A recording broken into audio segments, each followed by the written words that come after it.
Welcome to the podcast of All Means All. In this episode, Catherine Reed, Baran Yousefi, Kristina Pennell-Götze, Zhang Linjie and Julia Weltgen will talk about international schools fostering or hindering equal educational opportunities.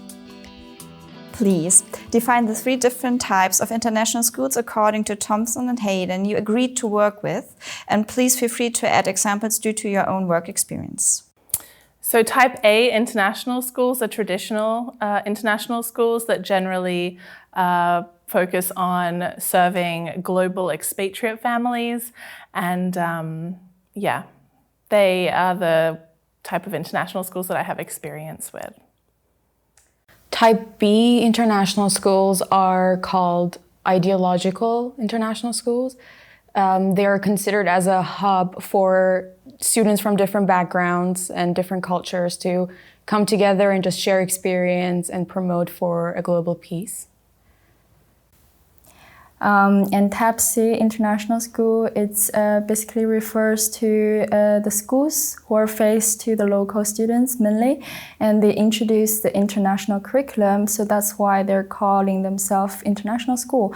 So their main purpose is to send the local students abroad to the top universities worldwide, and by using their international curriculum results.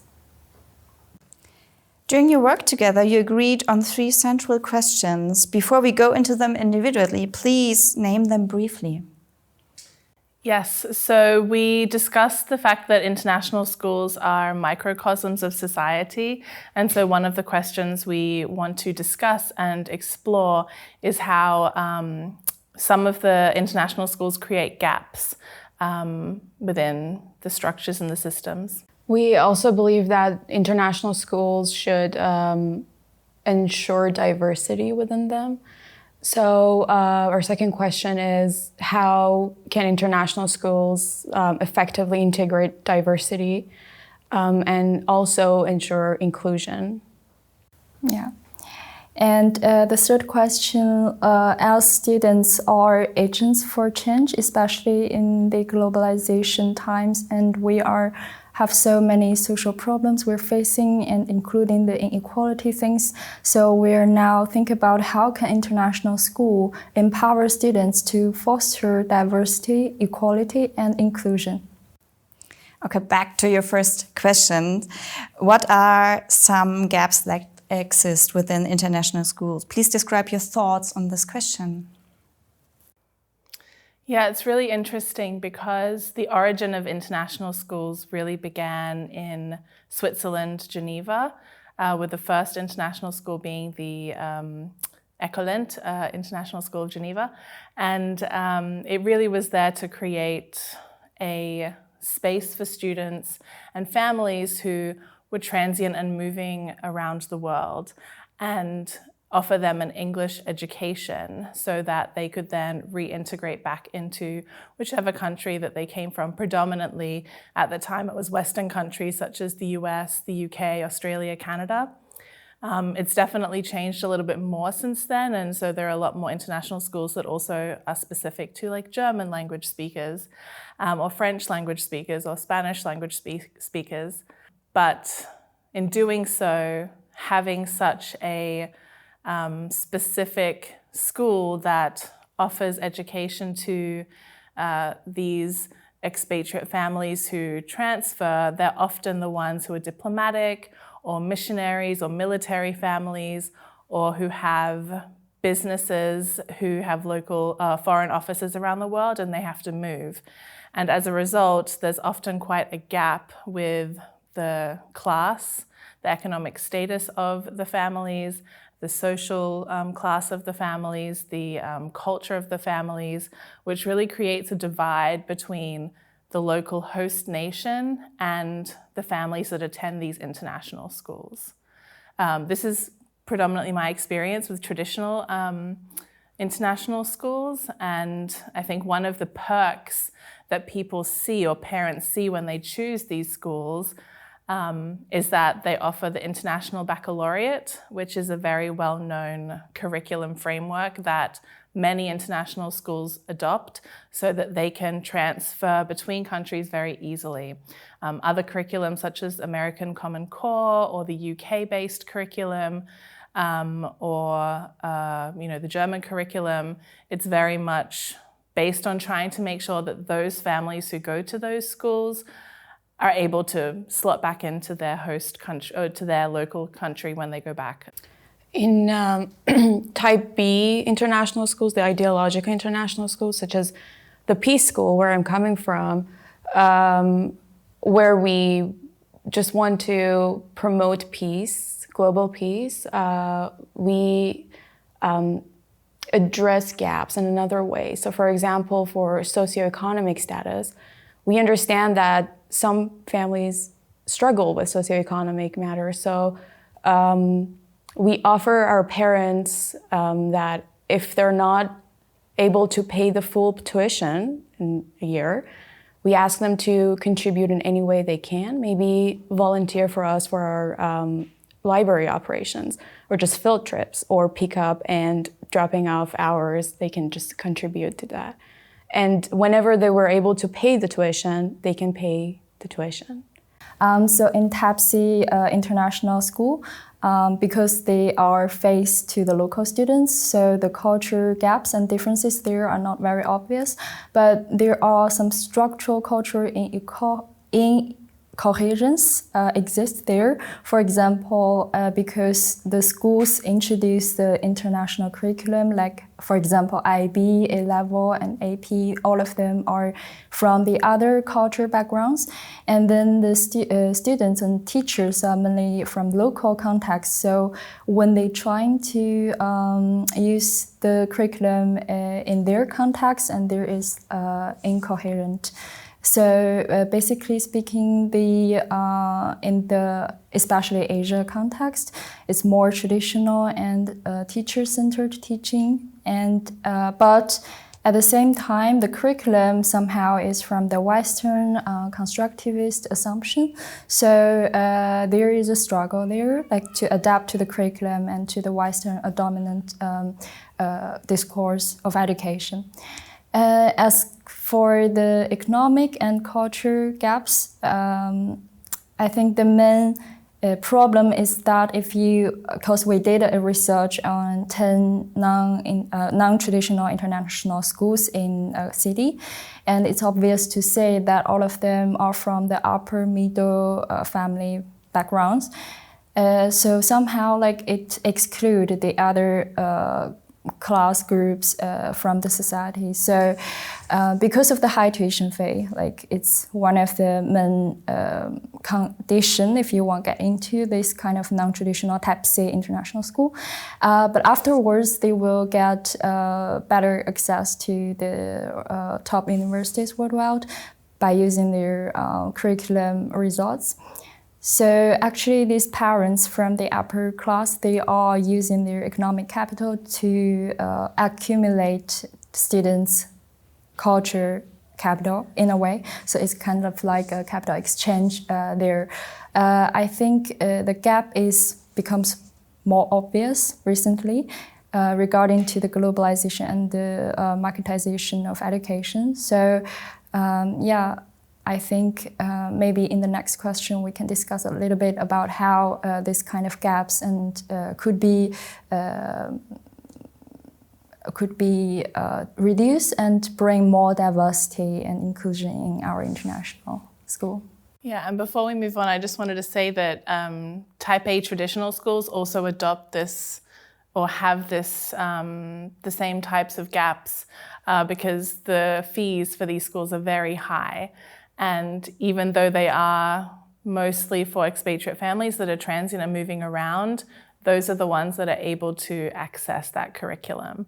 And the very fact that they've chosen that curriculum as opposed to a local curriculum means that they're widening the gap as well with foreigners coming into a country and then saying, we don't accept or we don't want to integrate into this culture. We want something that is going to be accessible to us and us alone. So it really widens that cultural gap as well. And international schools were sort of founded, the purpose of them was to bring diverse families together and look at human rights and make sure that we're internationally minded global citizens, we're able to accept everyone and talk about differences at the same time, then trying to separate themselves from the local host nation. So there are a lot of gaps as well that really are rooted in colonialism and white supremacy as well. Well, I guess the culture gap, it's not the main gap in type B international schools, because the main purpose of these international schools to bring different backgrounds and cultures to just exchange and share some experiences and make common experiences. So yeah, it's I don't think if that's actually the main concern in type B international schools.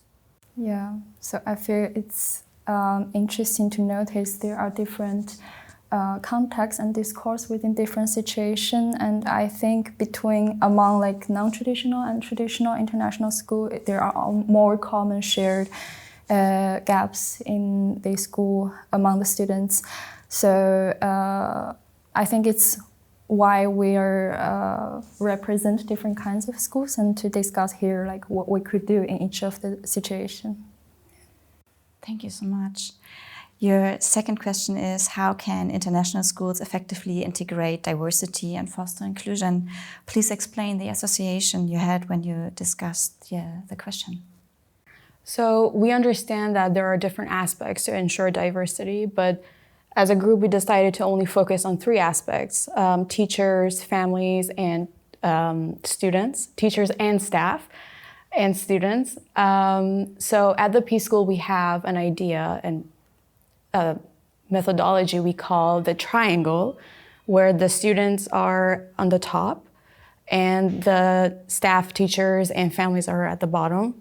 So we believe that all three of these groups need to be involved in decision-making and educational programming planning, because we believe that if the responsibility of decision-making relies on only one group, it could be dangerous for the student and also for us as teachers. So we try to ensure diversity in a different sense, but by just maintaining the triangle and the collaboration among the three groups. But at the same time, we also try to have diversity among our teachers and staff. So for example, we had a deaf and blind teacher to just teach our students Braille and sign language, so our students could actually experience the real life and the real experience from themselves. Yeah, I think that's amazing.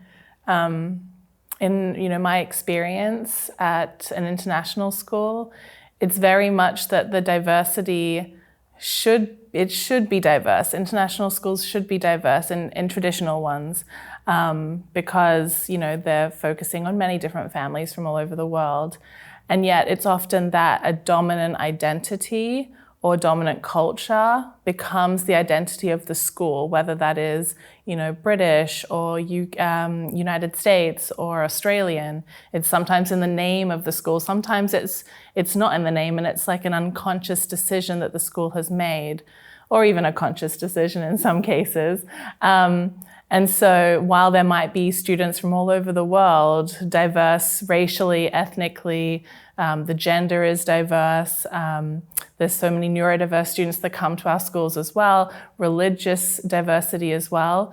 Often it's very Anglo and Christian.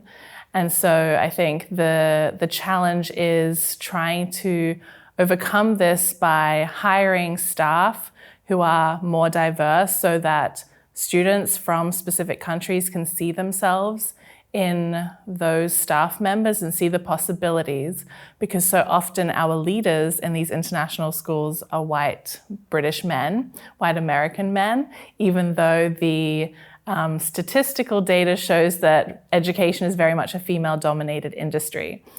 And often then we have at the very bottom of the sort of like hierarchy, our janitors, our like custodial staff tend to be local staff, whether that is from, people of color who then end up being in those roles. And then students see those dynamics and those social dynamics within international schools. And so I think it's really important when we're like recruiting staff members to be a little bit more diverse. I think it's great at the Peace School, like at an ideologically based international school, that is the focus, and it really isn't performative. It's very much like the soul of the school. Because I think on the outside, traditional international schools are very much like, okay, we're internationally minded, we're global citizens, we're diverse in brochures and videos, but in reality, it tells a very different story. Yeah. I must say that the logic and the ideology behind the TAPSE International School is very different. So actually it's based on the needs. So it's needs oriented to, there is a need and there is a solution. So the market exists there. But I mean, there are some still like a space for negotiation and autonomy for teachers to do something in the curriculum, even though their main purpose is to achieve some like future educational development for students. But for example, like I noticed some of the TAPSE international schools, they have really better practice in their daily teaching. They have the students from different country and cultural backgrounds. So I think they bring just the diversity in the classroom. So if they have the different kinds of mindset and different point of view and just have the diverse of perspectives when it comes to this, probably historical or sociological, whatever, like they can just bring this diversity to students. At the same time, the school are also trying to, the good practice school, they're trying to bring some other elements rather than only test-oriented. So for example, they have the students lead clubs or societies. They have different kinds of activities to foster their diversity of education. Like they will focus on lots of different kinds of problems and the topics which are not mentioned in the curriculum or textbooks. So in this way, during the in a way, like they just have this diversity themselves on the exploring of the world. Like they can search online, they can do some research themselves, and so they can say, okay, the world is not just like what mentioned on the textbook, and maybe there are more things valuable to discuss about beyond the like our goal of to going to the better university. So I think this is all two perspectives from teachers and schools. But I think if we want to drive the gap of the socioculture gaps there, it's more difficult actually, because the tuition fee and also later on, if you want to go into the abroad university, it's very highly charged. I think in this way, maybe government and country can do something to say, okay, this kind of school could also be non-profit oriented, could also provide more scholarships for the students from lower class, so they can have access to this kind of school as well. Yeah.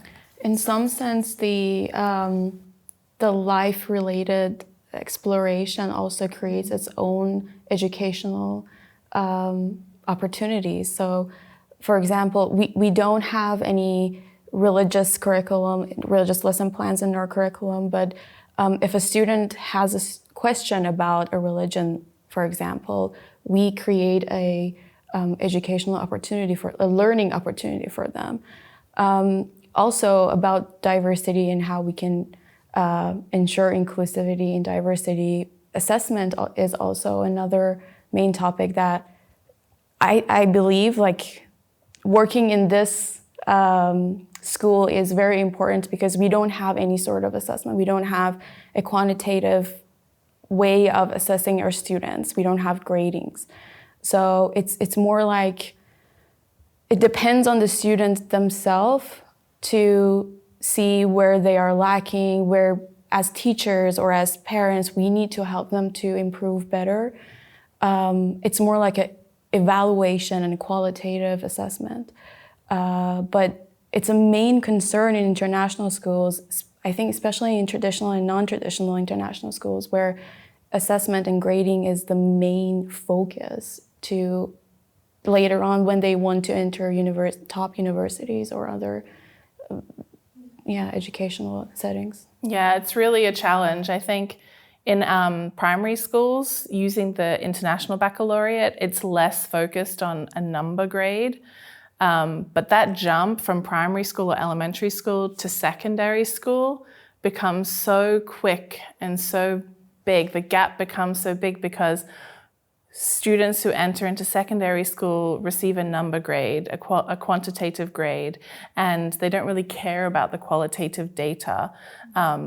We provide it as teachers, but ultimately it's parents that drive that desire. It's universities that drive that force as well, because in order for many universities to accept these students, they want to see a number.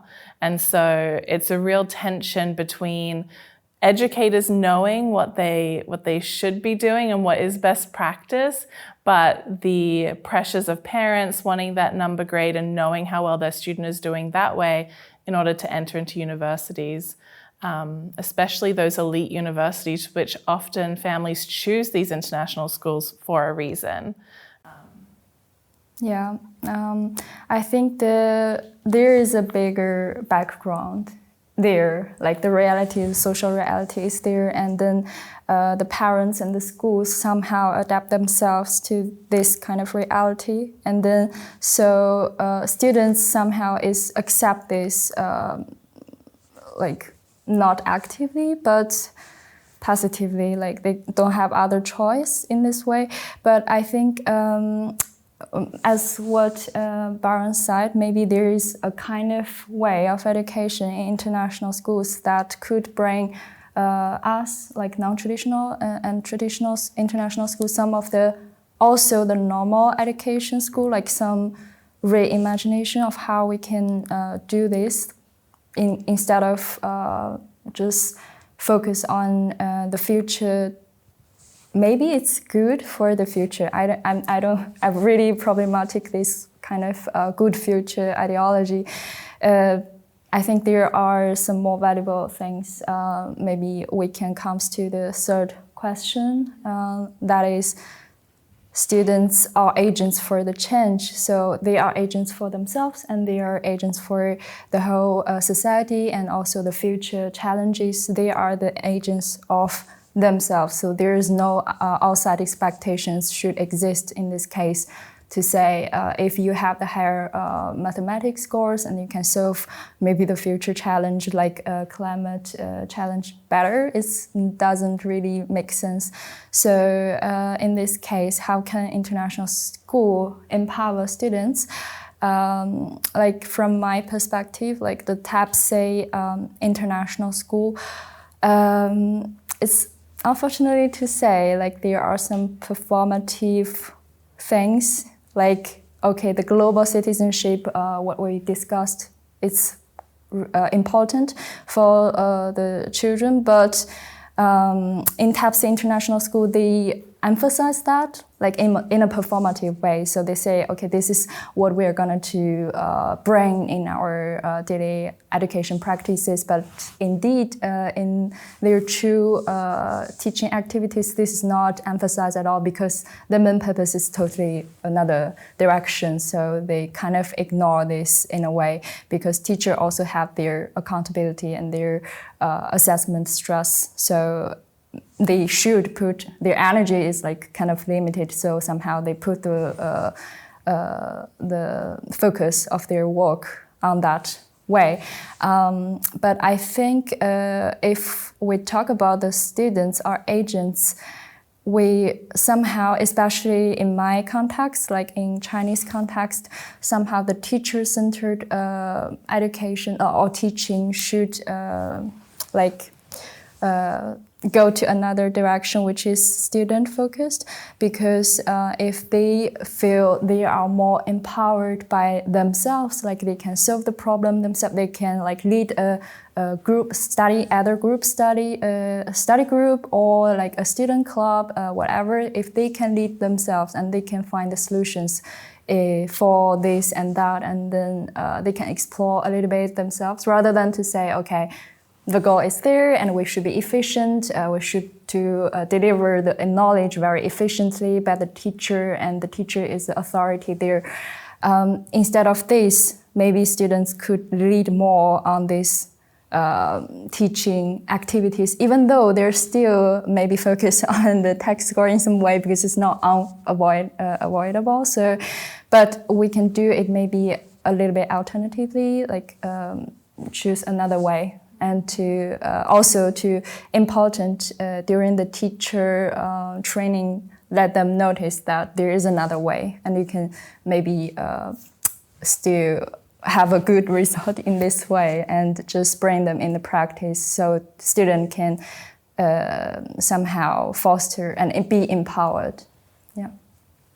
Yeah, in type B ideological international schools, like the Peace School, we don't believe that peace is only the absence of war, and it requires some values or practices that the student needs to have in early childhood, like empathy, responsibility, love, or compassion to others, so they can develop that core of peace, and when they enter society, they could actually spread that peace. So we believe that maybe empowering students with these values of peace can help them to provide a global peace and an inclusive environment for everyone. But at the same time, we also believe that it's also important to educate our teachers and families about that, because it doesn't matter if the student knows that, but their teacher don't or their family don't. So going back to the triangle again, it's like an ecosystem in some ways. So we do actually do teachers training and also family training. Yeah, I think just touching on that, that's so important, that aspect of the relationship between students, staff, and parents, because when teachers bring specific curriculum into the classroom and they choose specific texts, or they choose specific films or content to teach that mirrors their own experiences, it comes back to that diversity aspect. If we have diverse staff members who are able to create windows and mirrors and sliding doors to be able to have students see themselves reflected in the content and the projects that they choose, I think that then offers them the opportunity to be those agents for change and to really experience the world as they see it rather than as through the eyes of the teacher. And then they're able to have those conversations and connect at home as well with their own culture and their own family and their background, and maybe even connect with their grandparents or other family members, depending on the context and the situation. It's really empowering. I think many international schools have this ideology of, being global citizens and being environmental activists and racial justice and social justice warriors in so many different ways, and they just are lacking the next steps forward to go beyond being savioristic and performative and really diving deep into those difficult conversations. It does require both a grassroots approach from the bottom up and the top-down sort of hierarchical changes as well, systems changes. Okay. So in your opinion, what other aspects could be reflected on? So when we were talking in our group, we were thinking that every aspect that we're talking about international schools, about how we can effectively foster equity and inclusion, it shouldn't only be limited to international schools, and it should be spread to every other school, either private or public, the mainstream schools. So but we also want to say that these are based on on our experience, and this is our solutions and alternative. It doesn't mean that it is the solution or alternative. Yeah, would you like to add anything else? I think just as Baran said, like the international school, why it calls international school is kind of tricky here. Like if we emphasize the item of international and then it just create the bubble themselves to exclude the national or local culture outside. So I think in this way, not only think about how the international system could be improved, we can think in another ideology is that we trying to say every culture and every nation, every sounds or idea does matter. Like we're trying to bring all of them in the education rather than to say this is something very crucial for international school. Yeah, but as this kind of school exists, so we're discussing here how we can do better things in these items and categories. So, yeah. Yeah, I think because everywhere in the world is becoming globalized, local schools, public schools are already diverse, and we, I think, can learn from them and they can learn from us in many different ways. Okay, so the group of international schools, we were talking about diversity as a core of international schools, and we were covering the aspect of grades and assessment. So you, as kind of an expert, we want to ask you some questions. Thank you for that. So what kind of impact can assessments have on different levels of diversity? One of the things we know for sure is that different groups in society have different levels of attainment and standardised assessments. So in England, for example, we know that what racial group you belong to corresponds with how well you'll do in your exams. There's also a long history, particularly in the UK, of debate about the precise role that gender plays in assessments. And of course, for many years, some children were entirely shut out of taking exams because they were considered to be too disabled to benefit from that kind of education. So what social group you belong to has a massive impact. What social group you belong to can also have an impact on what you can access. Now, I'm going to talk a little bit about the Scottish context because it's the one I'm most familiar with. And so in Scotland, not all schools offer the same subjects to study, and not all schools offer the same levels. So our highest level of exam is called the Advanced Higher. Not all schools offer Advanced Hires. Some schools will offer Advanced Hires, but only in a few subjects. And some schools, in fact, I might even argue many schools, will carefully select which pupils are able to take these exams and eventually sit these assessments and which are not. So during the course of my PhD, I interviewed quite a lot of Scottish young people from areas of high deprivation. And most of them complained that they couldn't access Advanced Higher qualifications. Some of them talked about having begun Advanced Higher qualifications and then withdrawn from them on the advice of their teachers. So who you are has a huge impact on what kind of exams you can even get to sit, never mind how well you do in them. Now, I'm also going to just quickly mention a different kind of assessment. And I'm thinking in this case about assessment for special educational needs. So something like being assessed to see if you have dyslexia, for example. There was a really interesting study done recently in Sweden in 2020, looking at an elite school, where they found that young people were able to easily access a diagnosis of dyslexia, which then gave them access to certain advantages when they were sitting their exams, which was then bolstering their attainment so that they could go on and access elite higher education institutions. There is some evidence that that might not just be a Swedish phenomenon, that that might actually be quite common globally, that we use who gets access to a label that has power, such as dyslexia, which can change what you're able to access in terms of resources, and that can be easier for some groups within society than others. Another case, and this is an American case, so it's not within the European Union, but it is, I think, interesting, is looking at labels of giftedness. And we know really beyond a shadow of a doubt that if you are Black, if you are poor, if you are female, you are less likely to be diagnosed as gifted. We know that if you have another learning difference, autism, dyslexia, that you are less likely to be noticed as gifted. We are fairly sure that if you're physically handicapped, you're less likely to be noticed as gifted. So it seems that just like with access to assessments, access to labels is changed and moderated by who you are in society. Finally, how assessment data gets used can differ depending on who you are. So if you imagine we have the doctor's son and we have the son of the man who collects the rubbish, and they both do badly in the maths test, there is a possibility that how that is interpreted by teachers may be different. So the son of the man who collects the bins, oh, well, you were never very good at maths anyway, so don't worry about it, let's find you something else to do.